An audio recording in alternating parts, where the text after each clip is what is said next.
guys, and welcome to the channel. Thank you so much for stopping by. I really do appreciate it so very much. Welcome. My name is Aiden. I'm so happy that you are here. If this is your first time, don't forget to like and subscribe if you haven't done so already, and leave me a comment if you've tried any of the fragrances that I'm going to talk about today, or if you have any other fragrances that you would like to have a review on. If I have it, I will try to get a review out. Anyway, today is 5 random perfumes. I pick out 5 perfumes in my collection that I haven't talked about in this series. I've probably talked about them in, a haul, maybe in another video here or there. But I try to grab just 5 random ones that I haven't talked about. It's getting a little harder to do. I still have a lot that I can still talk about, but we're going to talk about some ones, and some of them are pretty neglected. So first up, we have Dolce Gabbana Light Blue Sun. So this is a flanker of the original fragrance, and the packaging is very similar. I don't love the packaging on these. It feels very cheap. The top feels like it's going to just, disintegrate at any moment or be crushed. So Light Blue Sun was the flanker in 2019. So it's been a few years. I think you can still find this one. This wasn't the most popular of the flankers. I don't own a full size of Light Blue, but I have had travel sprays of it in the past, as well as a dupe of it. So our top notes are coconut nectar, lemon, ozonic notes, and Granny Smith apple. Middle notes are frangipani, jasmine, and white rose. Base notes are bourbon, vanilla, white musk, cedar, and ambergris. So this one is not as citrusy as the original one. I feel like that one has more of it's more fresh, if that makes sense. This one, I do get the coconut in there, and I get the frangipani. So to me, in this, I don't know if I like it as much as Light Blue, and Light Blue is not one that I felt the need to purchase. I like this one, but I feel like it's not as refreshing. There we go. I don't feel like it's as refreshing of a scent as the original Light Blue is. The florals are a little bit stronger in here, and I'm not the biggest tropical floral fan, which is kind of ironic. I've wanted to go to a tropical beach like forever, and now I'm like, I don't think I like most of the florals that are around there. Maybe I'd like them better in person, who knows. So I do get a little bit of the citrus green apple in here. It's mostly the tropical florals and with some coconut in there, but it's not creamy or sweet enough of a coconut for me. I want something that's more like a coconut milk, just that type of heavenly type of a scent. So I think this is a nice one. It's not like a super long-lasting one or a super projector. I feel like it's a nice, safe type of a fragrance. You're not going to offend anybody with this, and it's not going to be overwhelming to most people. It's just it's an EDT. I don't love it. I don't hate it. It's just one that kind of gets overlooked in my collection because I'm like, oh yeah, that one's fine. Yeah. So that's the Dolce & Gabbana Light Blue Sun. Next up, we have from Kayali. This is Utopia Vanilla Coco 21. This one has been, I know you can't see it, but I've used, I'm down to about here, which is pretty good for me. This fragrance I really enjoy, and I find that I have to spray so much of this, and this is one that I'm continuously respraying when I wear it because it is so light, and I don't know if I go anosmic to it or if it just is so fleeting because I don't smell it after about an hour or two. Oh, but it smells so good. I really enjoy the scent of this one. So this one came out in 2021. Top notes are coconut milk, honeysuckle, pear blossom, and Italian lemon. Middle notes are jasmine, sambac, tuberose, gardenia, and ambrette or muskmellow. Base notes are bourbon, vanilla, sandalwood, musk, and patchouli. I definitely get that it is a bourbon vanilla versus a regular vanilla, because it has just a little bit more depth to it. I get that coconut milk. That's what I was, but it's slightly dry. It's not quite as sweet as coconut milk can be. And then the florals in here are just, they blend in so well. They have like this beautiful sweetness to them. This is a sweet one. I don't feel like it's a sickly sweet scent though. It's so good. I find that this one, even though it's a coconut, it works year round. Like this is one that I will spray in colder months and it's just like kind of comforting and cozy. But in the summer, it's, you know, has that tropical feel to it. So it's something you want to wear in the warmer weather too. I really enjoy this, but unfortunately, like I said, it does not last long on me at all.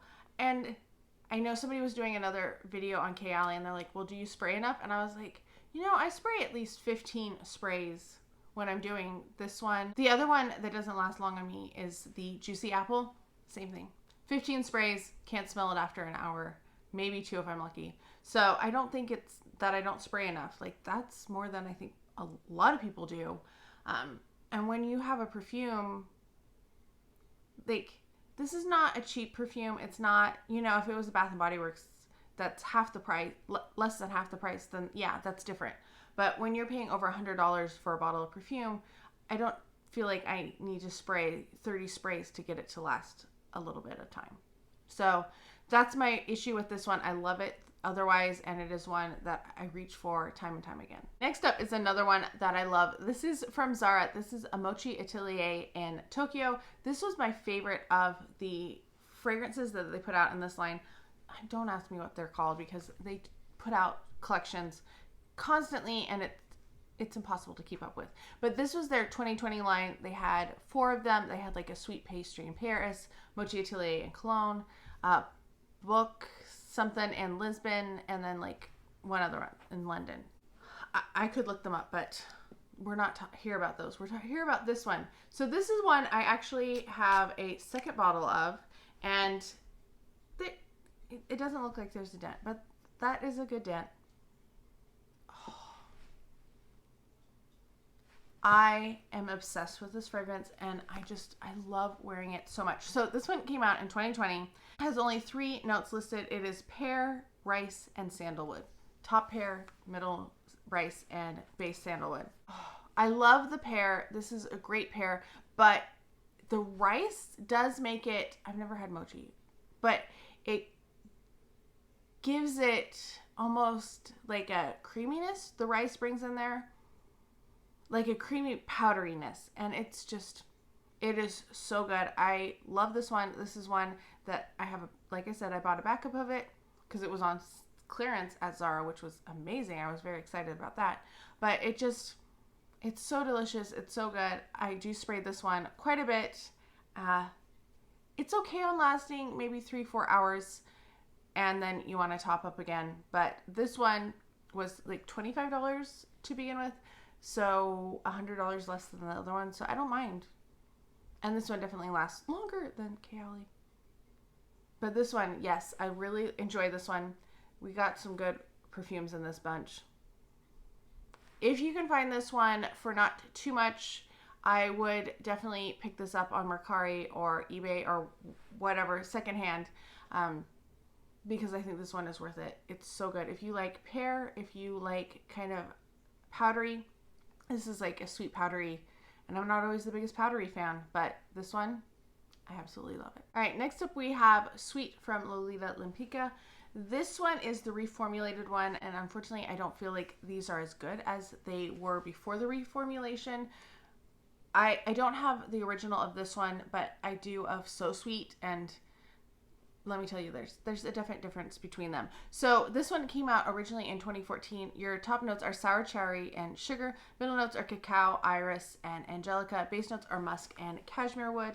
I feel like these do not last nearly as long as they used to, which is the biggest issue with this, with the reformulation. They made them vegan and cruelty free, I believe. And whatever change that they made, that lacks the longevity immensely. So this one is pretty. I do get some of the cherry in there. The cacao is very, very subtle. So mostly I get cherry with a little bit of florals underneath. It's slightly powdery, I think, from that iris. It's really pretty. I do enjoy it. If you can find them for cheap, do it. I think this one though was like, was this $60? I know I used Kohl's Cash on it, so I didn't get it for full price, but I feel like they're pretty expensive for how fleeting they are. But I do enjoy this one. I do reach for it occasionally. I love cherry scents though, so that's part of the reason. But I'm on the lookout for a full size, or one before the reformulation, because I think that they were much better. And you can tell because the old ones had like a stem that you press down on the stem instead of having the cap on them, and the traditional like sprayer here. Yeah, look for the original one because you're going to get much better longevity. It was a better fragrance before, unfortunately. I still think this is a nice one. If you find it cheap, I would say, go for it. It's fun.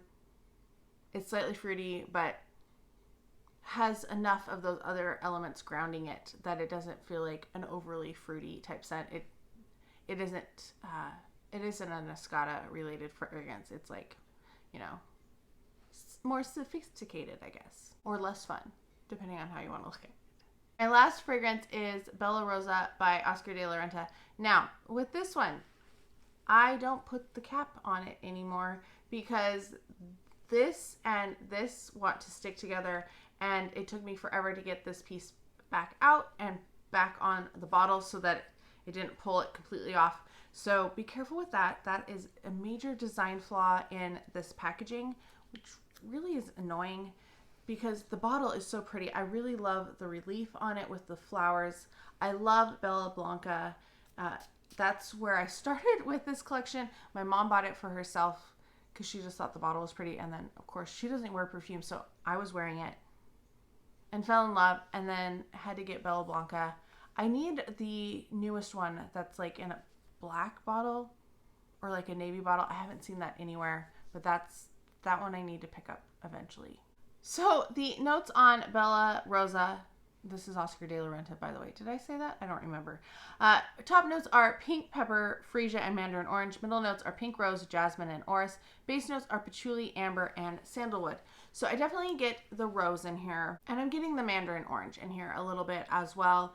It's kind of a light floral with some fruitiness to it. I'm not sure about the freesia because it's been a while since I've smelled a freesia heavy scent. This is pretty. I don't like it as much as I used to though.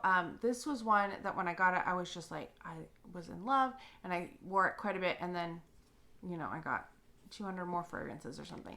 So I do like it. I don't feel like it's the best. And honestly, I would prefer Bella Blanca over this one. Just given the scents. Like, this is fine. This is a pretty lovely work scent.